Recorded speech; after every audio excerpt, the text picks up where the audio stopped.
Prends sur leurs biens une aumône qui puisse les purifier et les bénir, et prie sur eux, car tes prières seront pour eux source de quiétude. Allah entend tout et il est omniscient. Dit la sourate 9, verset 103 du Coran à propos de l'aumône. C'est en se fondant sur cette prescription divine que la fondation Zakat et Waqf a procédé à la remise d'une partie de la zakat collectée à 40 démunis. Cette cérémonie symbolique a eu lieu le mercredi 12 juin 2024 à son siège à Cocody de Plateau. Selon Dr Moustapha Silla, enseignant-chercheur en finance islamique et vice-président de la fondation, cette aumône dont la distribution est à sa 3e édition pour le compte de l'année 2024 a permis de collecter 5 millions de francs CFA répartis entre 40 personnes.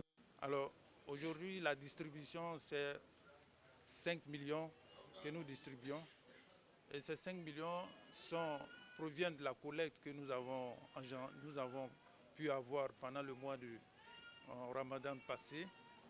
Et donc c'est le lieu pour rappeler que la fondation Zakat, créée depuis 14 ans, qui existe, qui a été créée pour véritablement venir en aide à la communauté, surtout celle qui est vulnérable, la communauté musulmane. Et il faut dire par là que dans cette communauté, il y en a ceux qui ont besoin d'aide et d'assistance. Et c'est ce que nous faisons. La Fondation fait un grand effort. Il faut dire qu'au cours de l'année, nous parvenons à collecter au moins 40 millions et que nous distribuons aux pauvres, aux nécessités, aux veuves. L'enseignant-chercheur en finance islamique précise que la zakat ou l'aumône est obligatoire pour tout musulman dès l'instant où la fortune de celui-ci se chiffre à 416 000 francs CFA l'année. La zakat a son côté facultatif, c'est ce qu'on appelle sadaka. Mais celui-ci, c'est l'aumône, c'est une obligation. Dès l'instant que votre fortune atteint 416 000 dans l'année, vous devez vous acquitter du minimum. Alors, donc le taux imposé ici sur les 416 500, c'est 2,5% seulement. Vous voyez? Donc ça ne coûte rien. Alors si vous avez des millions, si vous avez des milliards, vous êtes obligé de faire ainsi, multiplié par 2,5%.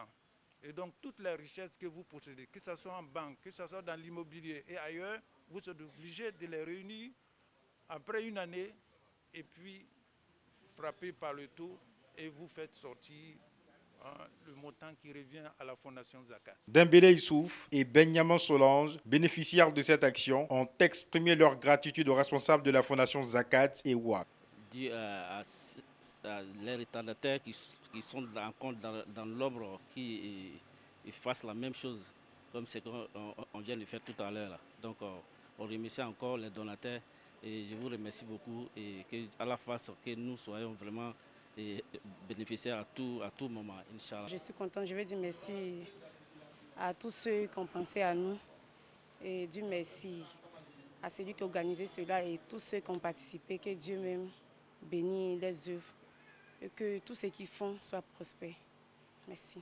Il est important de souligner que la Fondation Zakat et Waqf est une œuvre de bienfaisance qui a pour vocation de collecter la zakat auprès des nantis musulmans et de la distribuer aux plus vulnérables de la communauté